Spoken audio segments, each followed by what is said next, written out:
We need forward-looking strategies towards a restored, stable, and robust national economy. Indications are that the national treasury is on a weak footing, even as the various voices that are asking for state intervention grow by the day. In point of fact, we are approaching a complete shutdown, whether we recognize this or not. And there could be merit in a deliberate shutdown if Kenyans should continue being casual about this deadly virus. It is very disappointing to see our people treat very frivolously the instructions from the government. Perhaps the best way ahead now is for President Uhuru Kenyatta to order a periodized shutdown.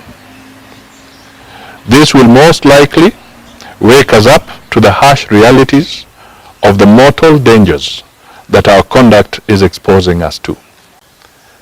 It is morally sound to acknowledge that COVID-19 began from China to the very best of everyone's knowledge.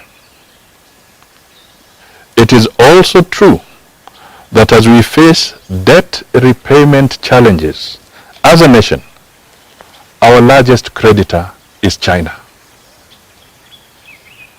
China has a moral obligation to accede to a fresh look at Kenya's debt portfolio.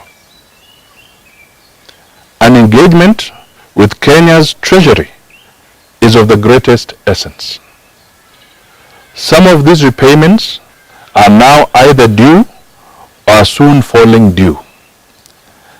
China must open up avenues for interest waivers, debt restructuring, and deferring some of the loan repayments.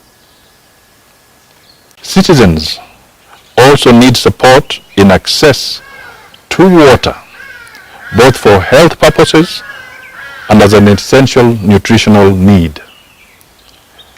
In the same docket are steady supplies of electricity and paraffin for cooking purposes. I have previously addressed the need for cushioning both house renters and landlords.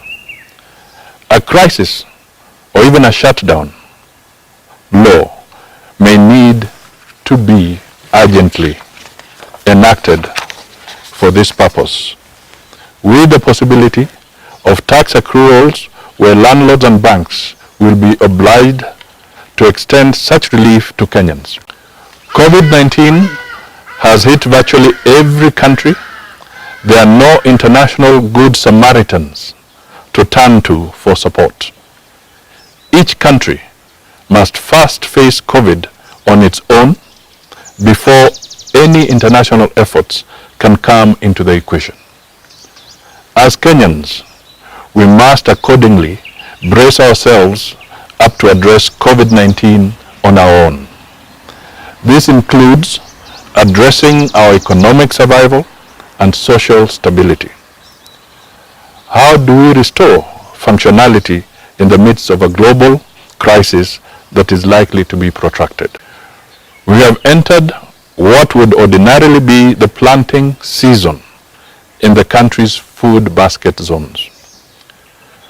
COVID-19 has set us back in this respect.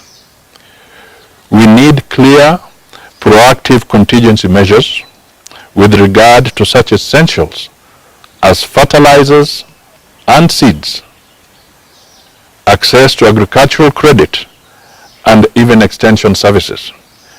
Equally important is the need for pesticides and acaricides. If this thing knocks the agricultural sector and it does not produce, we will be in a terrible fix. We cannot possibly leave this to chance as we seem to be doing. Going forward, Kenya needs a clear plan on how to secure agriculture and food for tomorrow, basically food security, by taking care of our farming sector despite the reality that is COVID-19.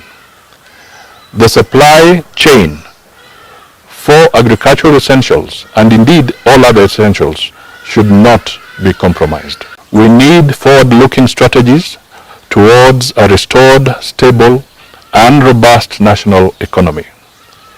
Indications are that the national treasury is on a weak footing, even as the various voices that are asking for state intervention grow by the day.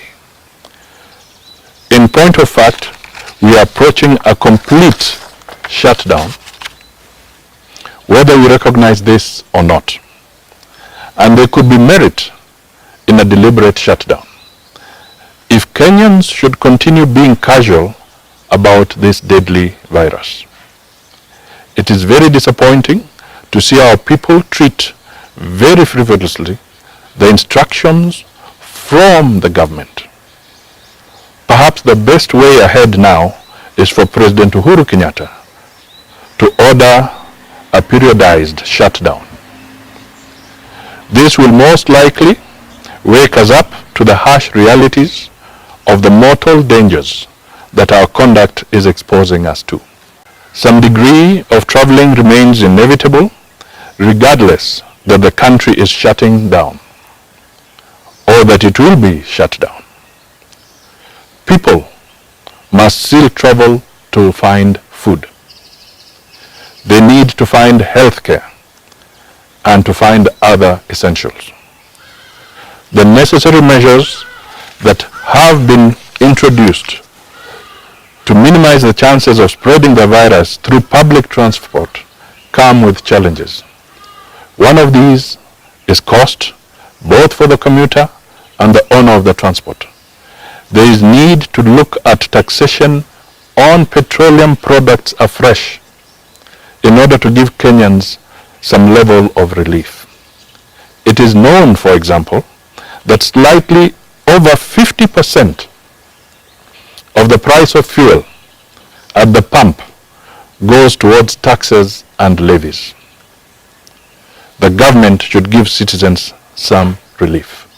And here you remember there's petroleum levy, there's the pipeline levy, throughput, there's the customs, the excise duties on fuel, so many other levies that go on fuel.